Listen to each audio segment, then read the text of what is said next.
자, 오늘 말씀의 제목을 다 같이 한번 말해 봅시다. 작은 자에 대한 예수님의 관심. 5월 5일은 어린이날입니다. 그래서 오늘은 어린이 주일로 지키고 이제 다음 주일은 어버이 주일로 지키려고 합니다. 한 사회학자가 이렇게 말했습니다. 지나간 16세기는 19세기는 여성을 발견한 세대이고 20세기는 어린이를 발견한 세기요 21세기는 노인을 발견한 세기다, 이렇게 말했습니다. 어린이를 발견한다는 것이 무슨 말입니까? 이전에는 어린이를 하나의 인간이나 인격으로 강조되기보다는 부모가 가지고 있는 소유물 정도로 생각했습니다. 어린이는 어디로 가든지 사랑도 받았지만 멸시와 천대도 받았습니다. 저는 어릴 때 우리 집에 상처가 하나 있었어요. 제가 우리 6남매 형제들이 있는데 위로 형님이 4명, 3명이 있고 누님이 2분 있어요. 모여서 가끔 집안 회의를 했습니다. 집안 회의를 하면 저도 막내니까 참석을 하잖아요. 그런데 제 위에 누님하고 저하고 이 나이 터울이 7살이나 납니다. 큰형님하고는 16살. 이렇게 하다 보니까 터울이 많다 보니까 저를 별로 취급을 잘 안 해주는 거예요. 우리 어머니가 저를 가지고 낳아야 되나 떼버려야 되나, 낳아야 되나 떼버려야 되나 이렇게 고민을 많이 했다고 합니다. 아마 성령님이 감동을 주사 우리 어머니로 하여금 낳아서 예수 믿게 하시고 또 목사 되어서 천국 가게 하시려고 하나님이 제게 은혜를 베푸신 줄 믿습니다. 이렇게 귀한 아들인데, 하나님이 죽어야 되나 살아야 되나 하는 가정에서 살아난 아들인데, 그 회의를 하다 보면 저도 한마디 해야 되잖아요. 그죠? 그래서 내 딴에는 기가 찬 의견을 한다고 하는데 우리 형님들이 볼 때는 영 아닌 의견이에요. 그래서 우리 막내는 그냥 저 방에 가 있어라. 뭐 너는 그만 조용히 하고 앉아 있어라. 듣기만 하고 있어라. 이렇게 찐빵을 줄 때는 그게 제 마음에 상처가 되는 거예요. 그래서 학교에서는 그래도 제가 그래도 뭐 발언을 하고 하면 그 발언이 먹혀들고 선생님도 존귀 여겨주고 반에 우리 학우들도 존귀 여겨주는데 우리 집안에서만 와서 언어를 하면 제 말이 무시를 당해요. 그게 바로 이 어린아이를 바라보는 어른들의 시각입니다. 비록 어려서 철없는 말을 해도 그래 너 참 어떻게 너 머리에서 그런 말이 나오니 그 참고로 하겠다 이렇게 하면 되잖아요. 여러분들 그렇게 하시기 바랍니다. 그렇게 해줘야지. 그 말도 안 되는 말을 하고 있어 이렇게 하면 안 되는 거예요. 아이들은 그 상처가 지금까지 내 마음에 남아있잖아. 어릴 때 우리나라가 일본의 식민지로 있을 때만 해도 어린이라는 이 말조차 하지 않았습니다. 당시에는 어린이들을 이놈, 어린 것, 애새끼 이렇게 불려졌다 이 말입니다. 당시에 일본 유학생이었던 소파 방정환 선생은 이를 안타깝게 여겼습니다. 민족의 미래는 다음 세대를 기이 여기는 데 있다고 판단한 그는 여름 방학을 맞이해서 귀국해서 존댓말 쓰기 운동을 벌였습니다. 이때 처음으로 어린이라는 말을 사용했습니다. 어린이다 이 말은 어리신이다 이 말이에요. 높임말이 들어가 있는 거예요. 어린이도 하나의 인격체임을 선포했습니다. 그래서 1922년 5월 1일에 처음으로 어린이날 제정을 제안하고 그 다음에 23년 5월 1일 아동문화운동단체인 색동회를 창설하게 되었습니다. 그래서 이 색동회가 오늘날의 어린이날의 유래가 된 것입니다. 예수님은 어린아이들을 어떻게 생각했을까? 오늘 본문을 다시 한번 더 봅시다. 오늘 18장 3절을 한번 봅니다. 다 같이 읽어봅시다. 시작.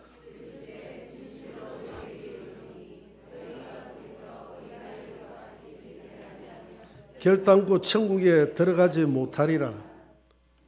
아멘. 에베소서 4장 14절에서는 어린아이가 되지 말라 그랬거든요.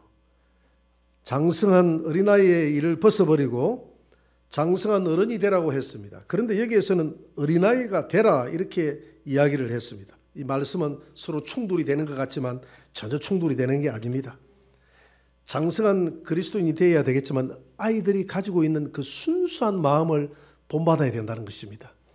우리 어른들의 마음이 좀 많이 녹슬어 있지 않습니까? 세상 땜물이 너무 많이 차 있지 않습니까? 그런데 어린아이들은 아직까지는 순수해요. 이 어린아이들의 특징 중에 하나가 정직함입니다. 정직함. 예수님이 오셔서 제일 책망한 것이 바리새인들에 대한 외식이거든요. 겉과 속이 다르다는 것. 그러니까 속에는 부글부글 끓는 그런 죄악이 가득 차 있는데 겉으로는 어려운 척 한다는 겁니다.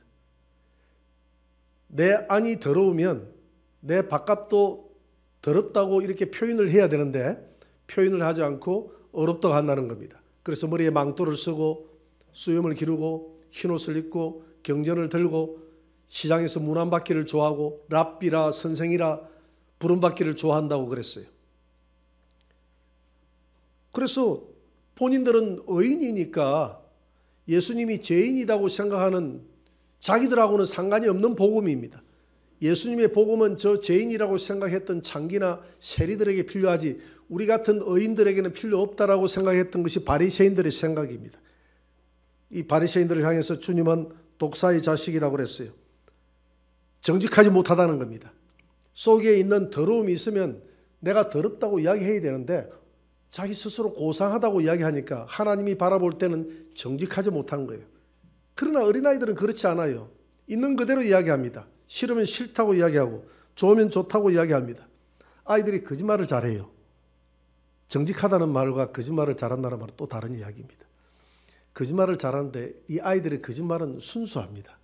거짓말을 해도 금방 실토를 해버려요. 우리 어른들의 거짓말은 두고두고 평생 가지 않아요. 그런데 아이들은 금방 실토를 해버려요. 제가 초등학교 아마 4학년 때쯤인 것으로 생각합니다. 우리 반에 선생님이 허보부라는 조그마한 선생님이셨는데 우리 반에서 도난 사건이 일어났어요. 도난 사건이 일어나서 이 선생님이 앞에 서가지고 누가 훔쳐갔는지 자백을 하라는 겁니다. 해초를 들고 막 협박을 하고 아무래도 이 아이들이 나오나요? 안 나오는 거예요. 왜 그랬냐면 그 앞에도 도난 사건이 있었거든. 그래서 선생님이 그래 알았다 이라더만은 내가 비장의 무기를 쓰겠다. 그러더만은 교무실을 가가지고 이 세수대야를 하나 조그마한 이런 걸 그릇을 하나 가져왔어요. 거기다가 솔잎을 담아왔더라고.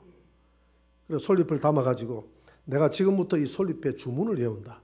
내가 주문을 외우면 이 솔잎에 이 신기한 능력이 들어가서 너희들이 한 모금씩 다 마시게 되면 가지고 간 그 학생은 손이 비틀어질 것이다. 손이 돌아간다는 거야. 그러니까 아이들이 소리를 치면서 공포에 떨기 시작하는 겁니다.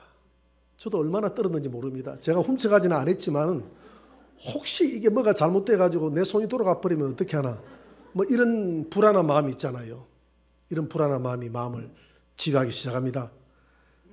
그래서 선생님이 뭔지는 모르지만 이렇게 막 주문을 외우더라고요. 뭐 그럴듯하게 주문을 외우더니 자 지금부터 맨 앞에 있는 학생부터 한 모금씩 마셔. 딱 그러니까 앞에 있는 학생이 선생님요. 제가 훔쳐갔습니다. 제가 잘못했습니다. 우리 반에 있는 정녀가 자기가 잘못했다고. 자기가 잘못했다고. 그렇게 고백을 하는 거예요. 이와 같이 아이들은 순수해요. 오늘 여러분들에게 이렇게 하면 그 물을 마실 사람이 누가 있겠는가마는 믿을 사람은 아무도 없잖아요. 어른들은 믿지 않아요. 아이들은 그런 조그마한 것에도 있는 그대로 믿고 실토를 해요. 이만큼 아이들은 순수하고 정직하다 이 말입니다. 우리는 하나님 앞에 정직해야 될 줄 믿습니다. 바리새인처럼 우리가 외식하는 자가 돼서는 안 돼요. 정직이라는 것은 하나님 앞에서의 정직입니다. 내가 죄인이면 죄인이라고 고백하면 하나님은 쫓아내지 않는다고 그랬어요. 아버지께서 내게 주시는 자를 내가 아무도 쫓아내지 아니하였으며 내가 죄를 많이 지었기 때문에 하나님 나는 받아주지 않겠지요. 그런 하나님이 아니다 이 말입니다. 70번을 7번 하기까지 77, 49, 490번. 그 말은 491번은 용서하지 말라가 아니라 평생을 용서하고 용서하되 끝까지 용서하고 용서하되 7은 완전 숫자니까 완전히 용서하라는 것입니다.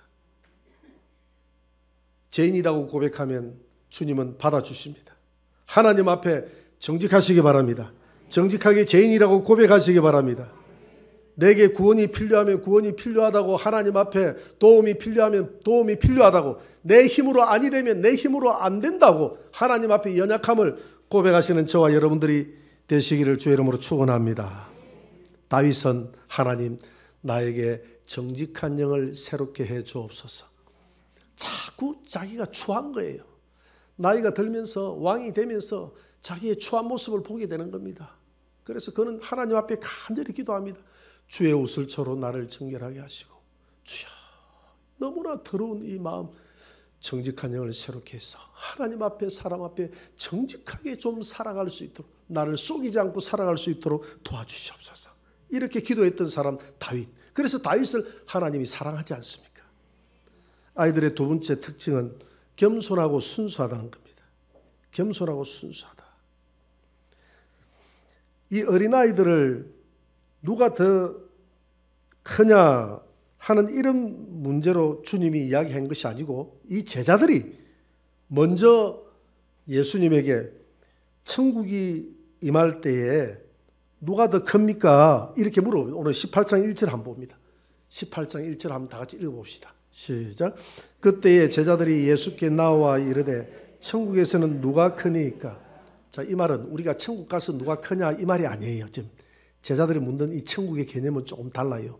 천국은 하나님의 나라거든요. 이스라엘 백성들은 하나님의 나라가 이 땅에 임한다는 사실을 알았습니다. 왜? 이사야서 65장 이사야서에 보면 계속 이 땅에서 독사굴에 손을 넣어도 물지 않는 그런 나라가 오게 해 주시옵소서. 이 땅에. 그래서 그것은 너무나 잘 알았어요. 이 땅에 천연왕국이 이 땅에서 먼저 이루어지는 줄 믿습니다. 그게 천연왕국도 하나님의 나라예요. 하나님이 다스리는 나라. 그것까지는 잘 알았는데, 이 나라가 앞으로 장차 예수님이 만들어가는 나라가 아니라, 예수님이 이 땅에 재림해서 천년 동안 다스리는 천연왕국이 아니라, 예수님이 오셔서 하나님이 자기들의 메시아 구원자를 보내주셔서 이 메시아를 통해서 로마로부터 통일해서 이스라엘의 주권이 회복되어져서 다윗 왕처럼 나라가 번성되는 나라, 그 나라가 천연왕국이라고 생각했던 겁니다. 그 나라가 우리 예수님을 통해서, 우리의 서성 예수를 통해서 이루어질 것이라고 믿었기 때문에 그 나라가 곧 이루어진다, 예수님을 통해서 이루어진다 하는 걸 알았기 때문에 제자들은 예수님의 나라가 임했을 때 누가 큽니까?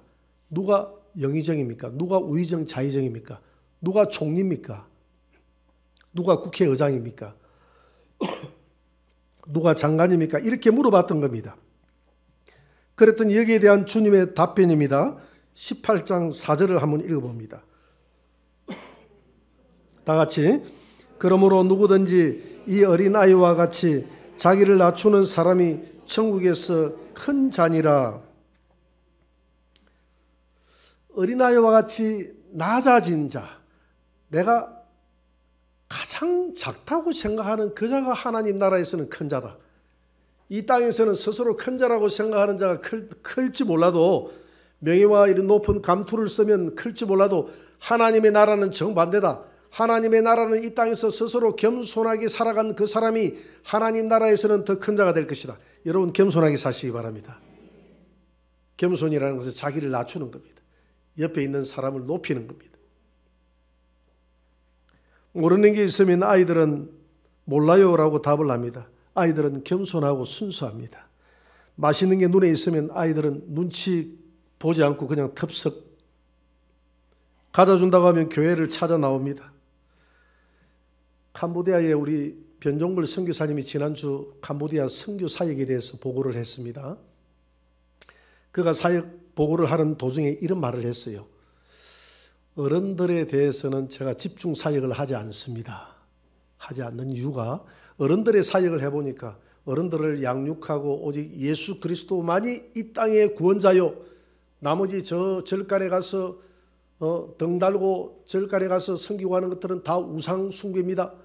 나머지는 우상숭배니까 우상숭배하지 마시고 유일하신 하나님을 믿으시고 하나님이 보내신 자 예수 그리스도만이 유일한 하나님의 길입니다. 그분만 섬기세요. 이렇게 가르치기를 수도 없이 가르쳤다는 겁니다. 그런데 이 사람들이 우리나라로 말로 하면 초파일이 되니까 절에 가서 등을 달고 오고 불공을 드리고 교회로 또 출석한다는 거예요. 그렇게 하지 말라고 했는데 왜 그럽니까 하니까 이분들이 하는 말이 평생 우리가 그렇게 살아왔는데 바꿀 수가 없다고 이야기한다는 거예요. 그래서 어른 사역에 대해서는 회의감을 느꼈다고 이야기했잖아요. 회의감을 느꼈다. 안 바뀐다는 거예요. 어른들은. 마음이 굳어졌어. 그런데 아이들은 너무나 순수하다는 겁니다. 아이들은 있는 그대로 쏙쏙쏙쏙 받아들인다고 하지 않습니까? 그래서 아이들은 어릴 때부터 유치원을 만들었다고 했잖아요. 유치원이 잘 된다고 그랬어요. 유치원을 만들어가지고 유치원에서 아이들을 세뇌 교육을 시켰어. 오직 예수가 너의 주님이시다. 예수님만이 진리다. 예수님만이 길이다. 예수님만이 생명이다. 이렇게 노래로 가르치고 암송구절을 암송해서 어릴 때부터 세뇌시켜서 가르친다고 했습니다. 우리 이번에 청소년 다니엘 기도회를 했는데 청소년 다니엘 기도회 금요일 저녁에 캄보디아 여선교사님이 간증을 했잖아요. 젊은 청년 39살 되더라고요. 21살 때 캄보디아에 선교여행 갔다가 거기에 눌러 앉아서 35세, 34세 때까지인가 사역을 했더라고요.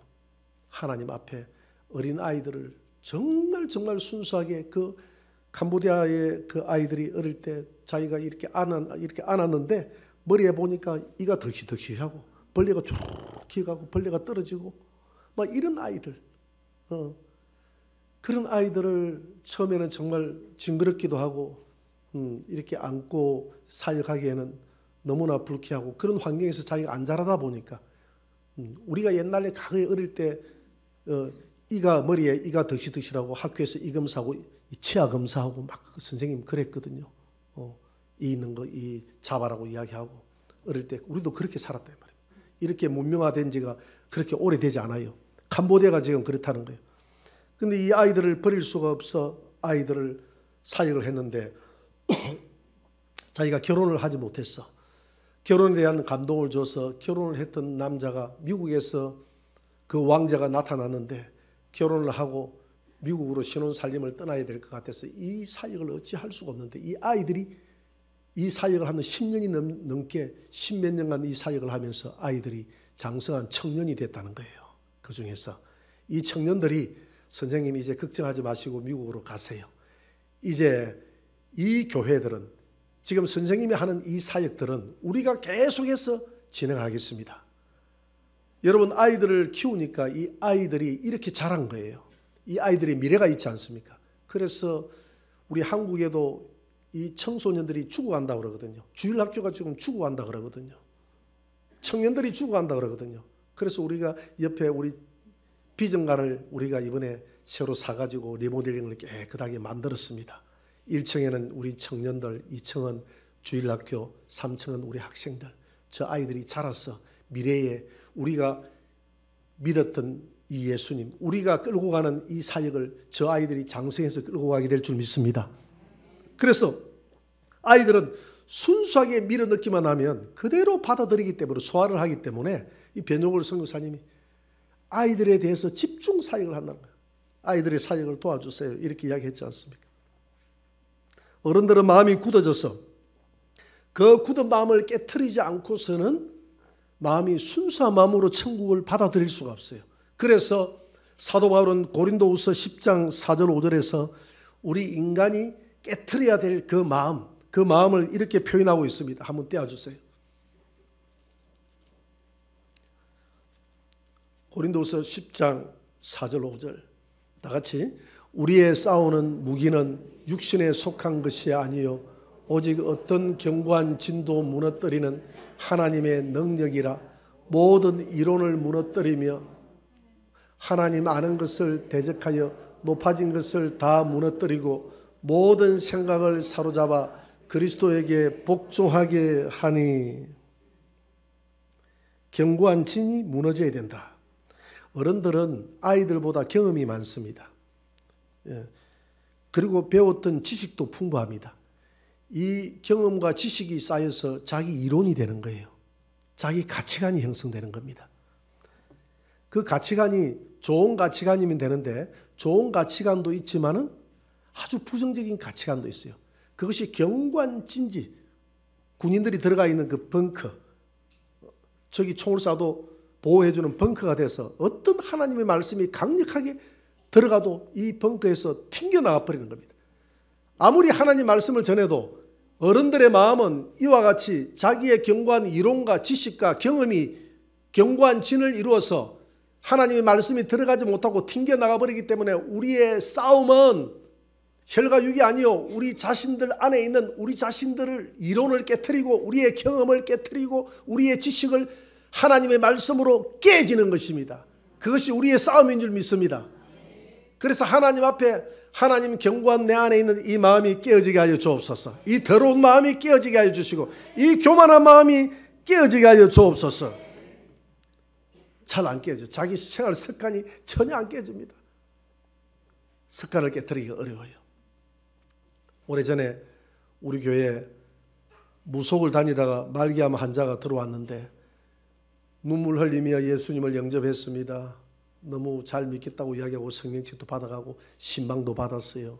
너무 기쁘다고 이야기했는데 서울을 다녀와야 되겠다는 겁니다. 경기도 어디 다녀와야 되겠다는 거예요. 그래서 자매님 이 몸을 가지고 어디로 갑니까? 안 돼요. 이제 예수님만 믿고 천국 갈 생각만 났어요. 아니 목사님 꼭 한번 다녀와야 되겠습니다. 제가 갔다 와서 교회를 열심히 나오겠습니다. 갔다 왔는데 일주일 뒤에 온다고 했는데 소식이 없어요. 집에 들어가서 문을 두드려도 소식이 없어요. 뒤에 아는 사람, 그분을 전도한 사람을 통해서 성경책을 돌려주더라고. 보니까 자기 언니가 무속에 빠진 분인데 그 부닥거리 하는데 간 거예요. 가가지고 안 하려고 했는데 언니가 집중적으로 네가 잘못된 길로 갔다. 마지막 언니의 소원이다. 한 번만 해봐라. 한 번만 해봐라. 이래가지고 이 묘의 영이 들어가 버린 겁니다. 이와 같이 어른들은 순수한 마음으로 하나님의 말씀을 받아들이기가 어려운 이유가 어릴 때부터 자라왔던 우리의 그 생활 습관이 내 마음에 견고한 진이 되어 있기 때문에 교회를 나와서 앉아 있어도 이게 깨트려진다는 것이 내 생활 습관이 깨트려진다는 것이 너무나 어렵다는 거예요. 그래서 이 자리에 앉아서 예배 드리고 예수님을 나의 주님으로만 믿는 여러분들은 기적입니다. 하나님이 여러분들의 마음에 은혜를 주셔서 여러분들의 마음이 깨진 줄 믿습니다. 깨지도 앞으로도 더 많이 깨져야 될 줄 믿습니다. 그러나 정말 많은 사람들이 와서 지난 20년 동안 한국 교회가 여기에 몇백만이 들어왔다가 몇백만이 나갔다고 그랬어요. 몇백만이 등록을 하고 들어왔다가 몇백만이 나가는 거예요. 그게 한국 교회에 몇십 년 동안 일어났던 실정입니다. 그만큼 등록해서 있어도 뿌리 내리기가 힘들다는 겁니다. 이 어른들의 마음이 어린아이처럼 순수하지 못하기 때문에 하나님 말씀이 들어가는 것 같아도 뿌리를 내리지 못하고 돌짝밭에 뿌린 씨가 돼버리고 하나님의 말씀이 길가에 뿌린 씨가 되고 가시등불 가운데서 뿌린 씨가 되어서 하나님 말씀이 자라지 못하니까 신앙생활을 영위하지 못하고 믿음 생활을 해도 그 변종걸 선교사님 이야기대로 절에 가가지고 등불 달고 교회 와서 또 기도하고 이렇게 신앙생활을 한다 이 말입니다. 돌아가서는 점치고 우리 교회는 돌아가서 점치고 하는 사람 아무도 없죠. 자녀들 시집 보낼 때 날짜 뽑아가는 사람 없죠. 이사할 때도 날짜 뽑지 말고 가시기 바랍니다. 이전에 이사할 때 우리 교회 새가족이 날짜 뽑아서 가야 되겠다고 전화가 왔더라. 자기는 그리 안 하고 싶은데 자기 어머니가 저 성당에 다니는데 얘야 그날에 가면 반드시 사고 나니까 가서는 안 된다고 긋고 말기는데 이 어찌해야 될지 모르겠다 이랬어. 그날에 가라고 그랬어 제가. 그날에 반드시 가고 그날에 사고 일어나지 않도록 기도하라고 그랬습니다.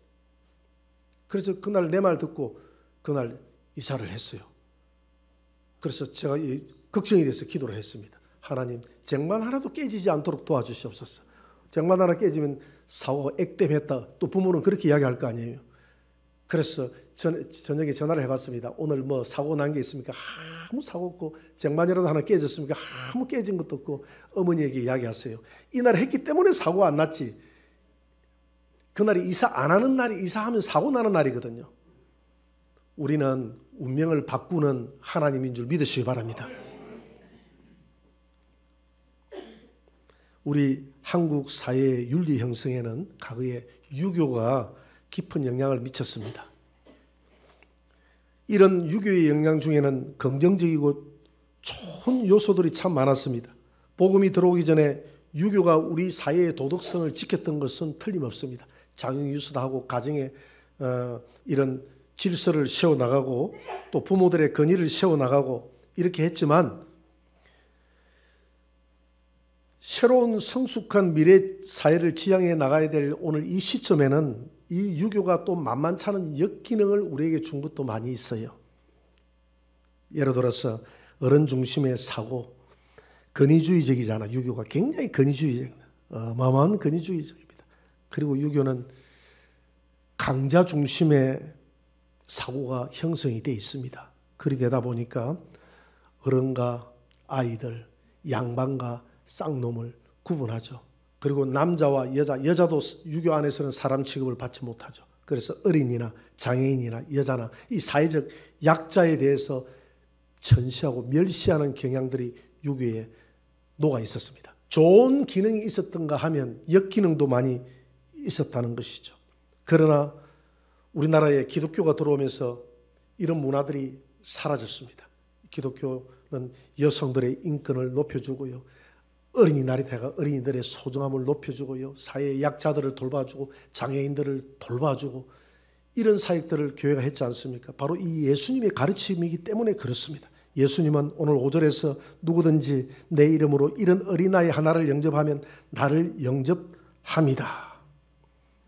작은 자를 영접하라. 어린아이처럼 낮아져라. 인간의 DNA 속에는 한없이 높아지고자 하는 그런 유전자가 있어요. 왜? 사람이 지은 죄가 하나님처럼 되려고 하다가 사람이 범죄했기 때문에 쫓겨나서 사람은 끊임없이 하나님처럼 되려고 하는, 높아지려고 하는 그런 DNA가 있다 이 말입니다. 그런 사람들이 낮아지는 사람이 된다는 것은 참으로 힘든 것입니다. 그래서 오늘 마태복음 18장 6절을 한번 봅시다. 18장 6절 다 같이 누구든지 나를 믿는 이 작은 자 중 하나를 실족하게 하면 차라리 연자맷돌이 그 목에 달려서 깊은 바다에 빠뜨려지는 것이 나으니라. 작은 자, 여러분 작은 자가 누굽니까? 작은 자는 우리가 사회 속에서 약한 사람이라고 생각하는 모든 자가 작은 자요 소자입니다. 작은 자는 육체적으로 병자가 작은 자가 될 수 있어요. 정신적으로 고독한 사람이 작은 자가 될 수 있고요. 영적으로 아직 성숙하지 못한 사람이 작은 자가 될 수 있고 사회적으로 소외계층에 있는 자가 작은 자가 될 수 있고요. 오늘 본문에 나와 있는 이 어린아이들이 작은 자요 소자가 될 수 있다 이 말입니다. 이런 작은 자 하나를 실족하게 되면 그 실족의 결과가 오늘 본문 6절에서 9절까지 쫙 나와 있습니다. 연자맷돌을 메고 바다에 던지는 것이 낫다 하고 하나님이 얼마나 그 실족하는 하나님께 나온 한 아이를 실족하면 어떻게 된다는 것에 대해서 경고해 주고 있습니다. 여러분들의 자녀들이 믿음 안에서 실족하지 않도록 여러분들이 부모가 책임을 져야 돼요. 믿으십니까? 오늘 경고한 말씀을 들으세요. 하나님 말씀은 말씀대로 됩니다. 경고한 말씀을 들어야 돼요. 여러분들의 손자, 손녀들을 믿음으로 양육해서 세우시기 바랍니다.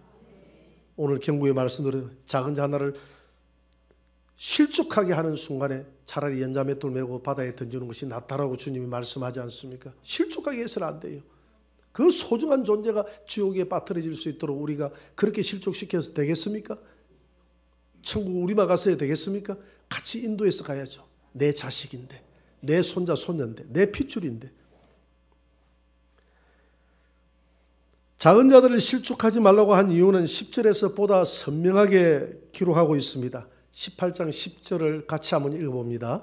삼가 이 작은 자 중에 하나도 없인 여기지 말라 너희에게 말하노니 그들의 천사들이 하늘에서 하늘에 계신 내 아버지의 얼굴을 항상 배움느니라. 그들의 천사들, 이 작은 자 아이들에게는 수호천사가 있다는 것입니다. 모든 아이들에게 다 수호천사가 있는 것이 아니라 예수를 믿는 아이에게 수호천사가 있음을 믿으시기 바랍니다. 히브리서 1장 14절에 보니까 천사들은 구원받은 후사들을 섬기라고 보내준 하나님의 심부름꾼이다라고 했어요. 어린아이들에게만 천사가 있는 것이 아니라 저와 여러분들에게도 천사가 있는 줄 믿습니다. 천사가 왜 있느냐 하면 천사는 우리가 창세기에 우리가 3장 24절에 보니까 쫓겨나가지고 거룩과 하얀금을 둬서 생명나무를 지키더라 했지 않습니까? 거룩과 하얀금이 천사거든요. 생명나무는 예수님이십니다.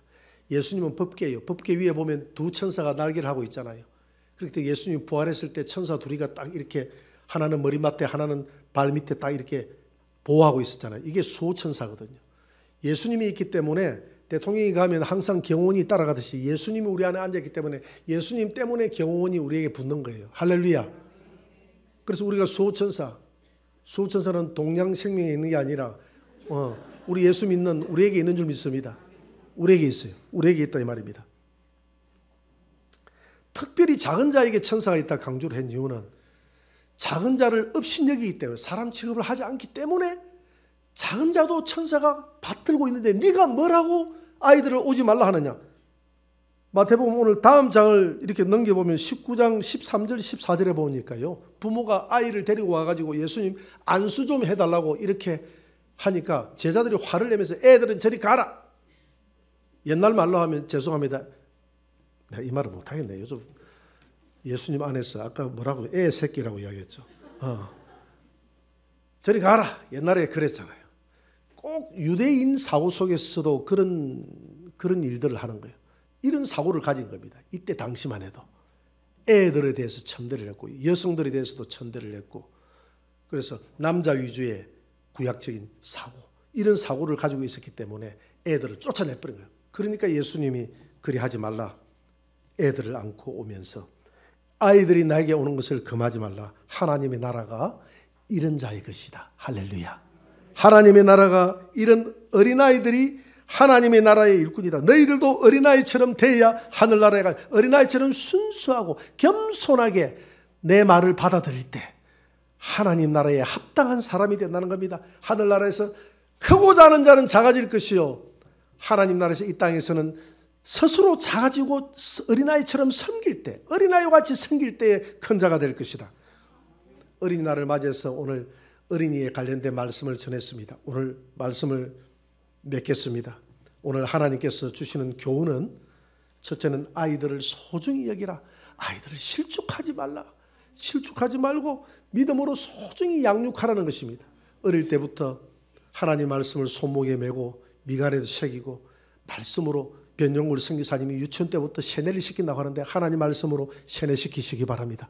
사람은 어딘가에 세뇌되게 돼 있어요. 일요일이 되면 교회를 가는 것이 세뇌가 되든지 낚시하러 가는 세뇌가 되든지 산을 등반가는 게 세뇌가 되든지 어디 놀러 캠핑 가는 게 세뇌가 되든지 어디든지 다 사람이 세뇌가 되는데 어디에 세뇌되느냐가 따라 그 사람의 인생의 운명이 결정됩니다. 여러분 같은 갑이면 예수 그리스도에게 세뇌되시길 바랍니다. 하나님 나라에 세뇌되시기 바랍니다. 하나님의 나라에 세뇌돼가지고 손해될 게 하나도 없어요. 이 땅에서의 삶이 풍성하게 될 것이고 사후에 하나님 나라에서 별처럼 빛나는 영광이 있을 것입니다. 그래서 어린아이들을 소중히 여기고 실족하지 말라. 두 번째는 어린아이처럼 겸손한 자가 되라. 여러분 어린아이처럼 겸손을 해보겠어. 하나님 내 마음이 너무 교만합니다. 내 마음이 너무 정직하지 못합니다. 하나님 앞에 내가 죄인이라고 정직할 수 있는 정직을 회복시키시고 모든 사람들이 나보다 낫다라고 겸손함을 회복할 수 있는 하나님의 자녀가 되게 하여 주옵소서. 이렇게 기도하시는 저와 여러분들이 되시기를 주의 이름으로 축원합니다.